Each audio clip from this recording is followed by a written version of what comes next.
Бала әрбір отбасы үшін маңызды, ал кез келген адамның тағдыры бала кезінен басталады десек, осы кезеңде оның бойындағы басым қасиеттердің қалыптасатынын да айта кеткен жөн. Бұл әр ата-ана үшін ең қиын әрі маңызды сәт. Осы бір шақта баланың отбасыдағы, қоғамдағы рөлі айқындалып, дұрыс тәрбие берілуі керек дейді психологтар. Ал әлемде сан түрлі ұлт пен ұлыстар бар. Діни көзқарасы алуан түрлі, әрі ұлттық салт дәстүрлерінде де баланың орны мен оған қатысты ұстанымдары сан қилы. Ал Елена Карпова бала дін мен дәстүр негізінде ғана емес, заманына сай жеке дара тұлға болып қалыптасуы керек деген пікірде.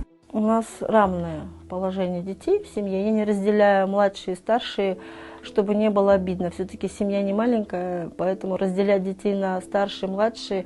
Ну как, младшие, конечно, имеют немножко привилегий больше, чем старшие, это само собой. Но разделять там вам больше, вам меньше, у нас такого нет в семье.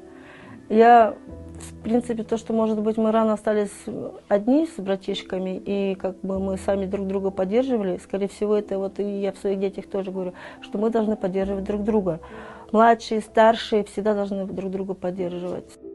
Отбасы бала тәрбиесінің ең алғашқы алтын ұясы, сондықтан отбасы мен өскен ортасының тигізетін әсері мол. Тәрбие ұлт таңдамайды, тәрбие барлық ұлтқа қызмет етеді. Бұл психолог Гүлнұр Қалабайдың пікірі. Әр этностың тәрбие беруі әрқилы болса да, балаға отбасы, ұядай жылы үй, ата-анасының қамқорлығы мен сүйіспеншілігі ауадай қажет дейді. Қазір қоғамда әртүрлі түсініктер бар. 5 жасқа дейін балаңды хан секілді сыйла, 5 жастан кейін досыңдай сырлас деген секілді. Енді әр ұлттың бала тәрбиелеудегі ұстанымдары әртүрлі. Әр отбасының тәрбие стилі әртүрлі. Негізі бірақ менің құптайтын тәрбие стилім ол психологияда негізі орыстар айтады ғой, 2 крыля родительских забот дейді. Яғни балаға талап та қоя білу қажетпіз. Және баланың ішкі қажеттіліктерін қанағаттандыра алу да қажетпіз.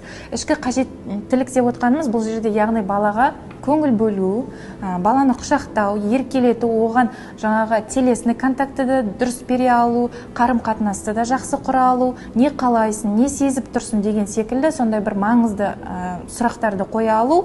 Және екіншісі ол балаға талап ереже қоя білу.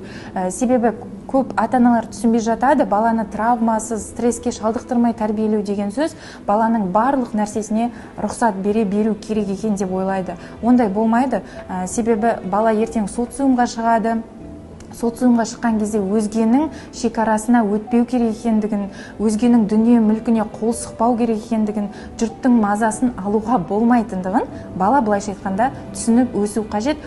Ол үйдегі тәрбие стилінен басталады. Яғни сіз екі осы қанатты ұстасаңыз, былайша айтқанда тәрбиеден шатаспайсыз. Ата-ана тәрбиесі көптеген діндерде ата-аналар үшін маңызды міндеттердің бірі болып табылады. Ислам, христиан, буддизм және юдаизм сынды әлемдегі жетекші 4 діннің әрқайсында бала тәрбиесіне ерекше мән берілген. Мәселен, исламда тәрбие Құран мен сүннетке негізделген. Мұсылман отбасылар балаларға ерекше қамқорлықпен көңіл бөледі. Ал бала тарапынан ата-ана мен басқа да туыстарға құрмет ең басты принцип болып табылады. Бұл біздің ұлттық дүние танымызда да мысалға жақсы беделді адамдарға қызметке беру алыс жат дүние емес. Мысалға өзімнің апамды алатын болсақ, үйге қонақтар жиі келетін, сол қонақтар келген кезде қолымызға шылаужын, жаңағы несі бар, құмған, иығымызға жаңағы сүлгіні қойып қояды.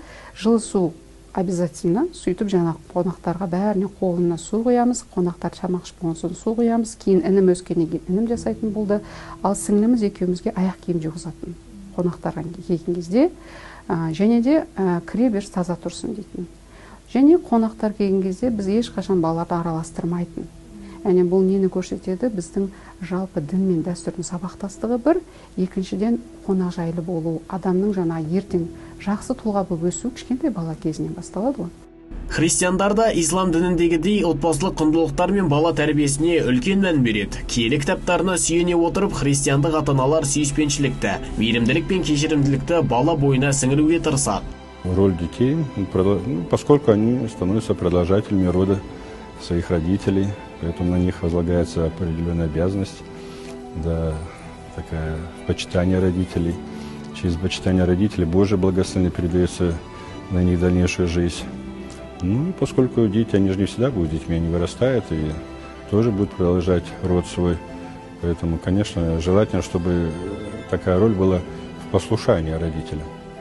Иисус Христос, о котором говорится, Он пребывал в послушании своих родителей. Поэтому и такая прямая обязанность детей, которая ложится на них, это послушание своим родителям. С любовью выполнять то, что родители предлагают. Конечно, мы видим такие ситуации, когда просто родители не занимаются должным воспитанием, а просто выливают, может, свой гнев, раздражение. Ну, я считаю, что это ни в коем случае не должно. Можно, скажем, в какой-то жесткой форме воспитать детей, но выливать свое зло на ребенка, это, я считаю, преступлением. Жалпы алғанда барлық конфессияларда бала бағалы, бірақ жекелей тоқтала кетсек, мәселен буддистерде балаларға басқаларға мейірімді болуды үйретеді. Бұл буддизмдегі басты құндылық. Ал иудаизмде ата-аналар балаларына дінді үйретуге, еврей мәдениетін сақтауға және Таураттың өсиеттерін орындауға міндеттейді. Осылайша әртүрлі конфессияларда баланың орны бірдей болса да, берілетін тәлім-тәрбиеде ерекше тұстары болуы мүмкін. Өйткені қазір адамдардың басым бөлігі дінге емес, қазіргі заман ағымымен өмір сүреді. Баланың орны да әртүрлі айшықталады.